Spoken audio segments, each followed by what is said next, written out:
তোমার ভিতর থেকে একটা বাধা আসবে না, যেটা পাপ, বুঝবা যে ইমান নাই তোমার। যখন ভিতর থেকে পাপ করলে একটা বাধা আসে, বুঝবা তুমি ইমানদার। মানে পাপ করলে যদি বাধা আসে ভিতর থেকে, যে আমি একটা খারাপ কাজ করছি, আল্লাহর কাছে আমাকে তওবা করতে হবে, ইস্তেগফার করতে হবে, তখন বুঝবেন যে আপনার ভিতর ইমান আছে। এই জন্য আল্লাহ পাক আপনার মনের মধ্যে এই চিন্তা নিয়ে আসছেন। আলহামদুলিল্লাহ। যখন পাপ করতে করতে দেখবেন আপনার মনে কোনো ফিলিংসই নাই, তখন বুঝবেন যে আসলে আপনার ভিতর ইমান আর কিছু বাকি নাই, যেটা আছে খালি ফসকার মতো, একটা নুক্তার মতো। তার মানে একজন লোক জানাকারী হতে পারে, সে যতই ভালো হোক, যদি সে মহিলার সাথে নীরবে সাক্ষাৎ করে বিবাহ বহির্ভূত সম্পর্ক, তাহলে আমরা ওকে জানি বলি। কি বলি? কি বলি? জানি। কি বলি? মানে জানাখোর। কি বলি? কিন্তু আফসোস, আজকে সমাজে মুসলিম এটা মেনে নিয়েছে যে লোকটা জানাকারী কিন্তু মুসলিম, লোকটা সুদখোর কিন্তু মুসলিম, লোকটা মদখোর কিন্তু মুসলিম, লোকটা উগ্র উচ্ছৃঙ্খল কিন্তু মুসলিম, লোকটা মিথ্যেবাদী কিন্তু মুসলিম, লোকটা জালেম কিন্তু মুসলিম। আফসোস, মুসলিমরা এটা তাদের মাথা থেকে বাদ দিয়ে দিয়েছে যে ঈমানের সঙ্গে সঙ্গে শিরিক করে মুশরিকও হয় মুসলমান। এখন বলবে পোশাক যার যার অধিকার, মাইয়ারা ছোট ছোট পোশাক পরবো, তোমরা কি, তোমরা সিরিয়াস হবা কেন? একটু ছোট পোশাক দেখলেই, আবার কেউ কেউ বলে আমগো জামার ফিতা দেখলেই তোমার যদি চেতনা দণ্ড দাঁড়ায় যায়, তাহলে তুমি নিজের চোখরে সামলাও, তুমি সিরিয়াস হও কেন? ভাবটা এমন, পোশাকের কোনো দোষ নাই, সব দোষ হলো পুরুষের চোখের, আর সব দোষ পুরুষের চেতনা দণ্ডে। যেটাকে অন্য ভাষায় বা অন্য উদাহরণ দিয়ে বলতে হবে, গোবরের মধ্যে কোনো গন্ধ নাই, হাগুর মধ্যে কোনো গন্ধ নাই, সব গন্ধ আপনার নাক। আপনি বললেন এই এখানে গোবর পড়ে আছে, কি লাগে, পরিষ্কার কর, গন্ধ লাগে। এ বলবে আরে গোবরে গন্ধ থাকবে কেন, গোবর স্বাধীন, সে তার স্বাধীনতা ভোগ করছে, আপনি এখানে নাক গলানোর কে? আপনার নাকরে সামলান।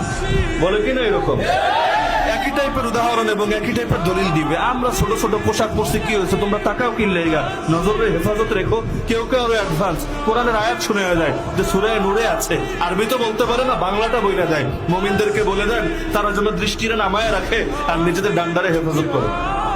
বলে না এটা আয়াতটা শুনে দিবে, তো নিজে ঠিক হয়ে যাও তুমি, আমাদেরকে নিয়ে চিন্তা করার দরকার কি? তাহলে খুব স্বাধীন না যে পোশাকের ব্যাপারে কোনো আপত্তি করতে পারবেন না, গ্রামে গঞ্জে মফস্বল এলাকায় যে পোশাক ইচ্ছা সে পোশাক পরে যাবে। এমনকি হাইকোর্ট থেকে পর্যন্ত এটা নিয়ে মন্তব্য করলো যে নরসিংদীর ঘটনায় যেই নারীকে জড়িয়ে পুরো মামলাটা দাঁড় করানো হয়েছে এবং একটা 60 বছরের বয়স্কা মহিলারে 2 মাস জেল খাটানো হয়েছে, এটা ঠিক হয় না, এটা ভুল হয়েছে। এই যুগের শ্রেষ্ঠ যুবক সে যে বলতে পারবে মুখ ফুলিয়ে, বাবা মা আপনাদের যাকে মন চাই বিয়ে করান, আমি রাজি। ঠিক কিনা বলেন না? আমি মনে করি সে সমাজের শ্রেষ্ঠ যুবক বর্তমান সময়ে, যে তার বাবা মাকে এখতিয়ার দিতে পেরেছে, এই বাবা মাকে তাদের স্বাধীন ইচ্ছা দিতে পেরেছে যে আপনাদের যাকে মন চায় আপনি শাদী করাতে পারেন, আপনাদের কথা মতো আমি প্রস্তুত আছি। আমি বিশ্বাস করি ওই সংসারে সারা জীবন বাবা মার দোয়া থাকে। ইফতারির আগে যে দোয়া, ওইটা আল্লাহ ফিরায় না। ইফতারি করার আগ মুহূর্তে আমরা যে পেঁয়াজ, আলুর চপ, বেগুনি, এগুলো খান আপনারা? রুয়াবজা শরবত খান নাকি? এই যে সাজায় রাখা হয় ডিজাইন করে, এইগুলো রেখে যখন দোয়া করেন, এই দোয়াটা আল্লাহ শুনে খুব। আল্লাহ বলে কিরে ফেরেশতারা, ঘটনা কি, এত খাবার কেন? আল্লাহ রোজা রাখছে, কি চায়? আল্লাহ ক্ষমা চায়। তো খায় না যে তৃষ্ণার, তো আল্লাহ আপনার ভয়, আমারা দেখছে না, আল্লাহ আপনারা দেখে নাই, জান্নাত দেখে নাই, আমার জাহান্নাম দেখেছে আল্লাহ কিন্তু জানে, তারপরে ফেরেশতাদের মুখ থেকে বের করা হবে। সুবহানাল্লাহ পড়েন। আমার জাহান্নাম দেখেছি কিনা বলো? ফেরেশতারা বলে না, জাহান্নাম দেখে নাই। আমার জান্নাত দেখেছে কিনা বলো? জান্নাতও দেখে নাই, কিছুই দেখে নাই, আপনারাও দেখে নাই। আল্লাহ এবার খুশি হয়ে যাবে। আমার খুশির জন্য আমার ভয়ে তৃষ্ণার্ত ক্ষুধার্ত সামনে খাবার হাত বাড়ালেই খেতে পারে, গ্লাসটা তুললেই পান করতে পারে, আমার ভয়ে খায় না, আমার ক্ষমা চায়, আমার কাছে ক্ষমা প্রার্থনা করে। এখন আমার বান্দা যা দোয়া করবে, বান্দার সব দোয়া আমি কবুল করে নেব।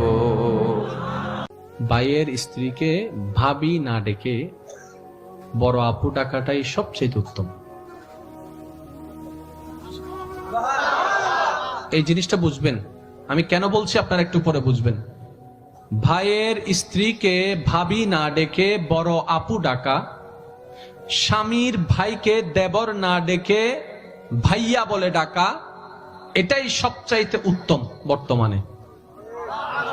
কারণ এই পর্যন্ত